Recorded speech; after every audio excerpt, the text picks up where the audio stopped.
Hey guys, we're back again with a new chapter this week, chapter 166, Tension in the Air. You want to see what's special? Let's get right into it. The cover page is, well, nothing special. I'm sorry. It's just Boris and Eldon just drinking their sorrows away. Edlin probably because he, died and he's trying to forget that. And Boris, he's probably sad about losing. But hey, free food and booze. We start off the chapter with Percival still having Gareth food on his face. Gareth asks Percival, "Now what am I gonna do about the dinner I just got, huh? You didn't watch where you're going and now look. Dude, just get seconds. It's free food." And Percival, he just cleans it all up with one lick and saying that it's very good too. I swear, this guy eats like chowder. Percival apologizes, saying that he's sorry, there's food all around and he's kind of lost track. He asks Gareth if he's the one who beat Edlin earlier. Gareth apparently plays dumb, saying, "Edlin, and who that might be?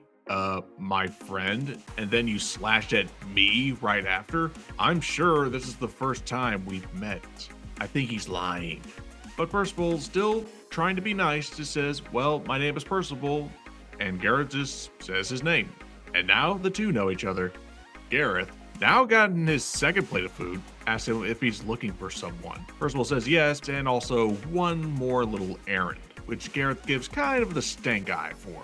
He asks, "And that's why you broke into Anifwin, the giant cauldron with no escape? You're willing to go the extremes for a party is all I'll say." Percival is munching on his food, telling Gareth that he loves these kinds of festivals. He can't wait to see what kind of strong dudes they'll see in this one. Gareth is not amused, remarking, "Sarcasm sails right over your head, huh? Well, ever since I was born, I've been right here in Anifwin. Oh no, it's like Bane. Also, you poor child." Percival is not taking the clue that he is not supposed to be happy for this kid. He says, "Wow, kind of like me. I only went out into the world like 2 years ago. Before then, I was living with my grandpa on God's finger. Boy, was I shocked when I first saw Outside World." And you know, Gareth, not taking the clue, Gareth is rightfully furious and slams his fist down, saying, "Are you even listening to me? Unlike you, I can't get out of here, even if I want to." Percival, just stop being nice. "Well, here, Gareth, once all my businesses, how about we leave here together?" Percival, dude, take the hint. He angers Gareth again and slams his new food into his face. And Percival again just eats it like chowder. This make him pissed. Gareth remarks, "You look like such a goddamn hero, but I can smell it all over you. The smell of death and all the misfortune that befalls those close to you. Dang." This got Percival to stop acting nice. Gareth says, "Good night. You made it to the final, huh? If you draw me, I'm gonna whip your ass and wipe that insipid smile off your face." And this got to Percival. He just seems so gloom, remarking his warning, saying, "Misfortune close to me." I mean, this kind of was the reason why you left in the first place.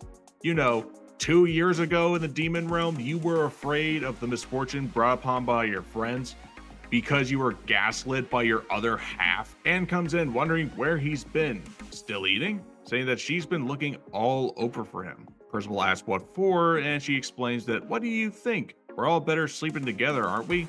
"What? You came here just for sleeping arrangements?" Oh boy. And notices that something is up, so they decide to take their conversation outside. The two say that Camelot has 3 moons. "We're liable to go crazy if we stay in Camelot." Percival tells Anne that he ran into him in battle. Diodora, he means. This shocks Anne, asking, "Diodora? You mean Ironside's son?" Percival just looks up to the moon, saying, "Yeah."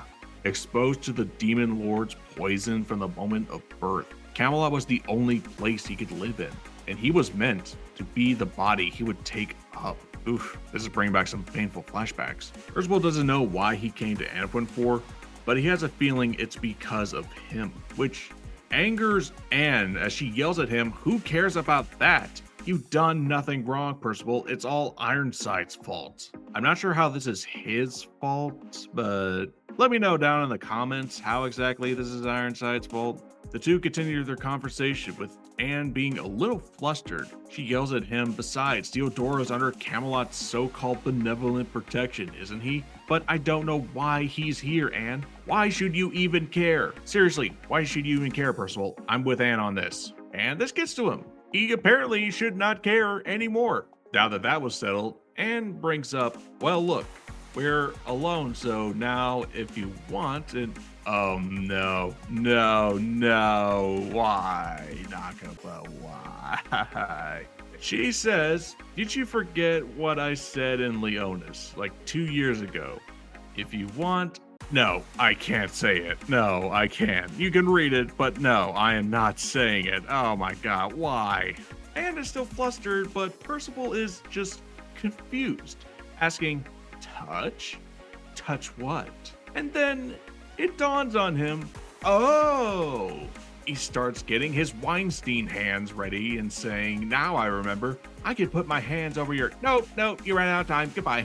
Okay, so I do like that Percival is not intentionally pervy on like Meliodas, which is the biggest flaw of that character. For Percival, he's just weirdly naive and doesn't know any better. And he's not pervy all the time, it's just accidental. Anne storms off, saying, what am I even saying?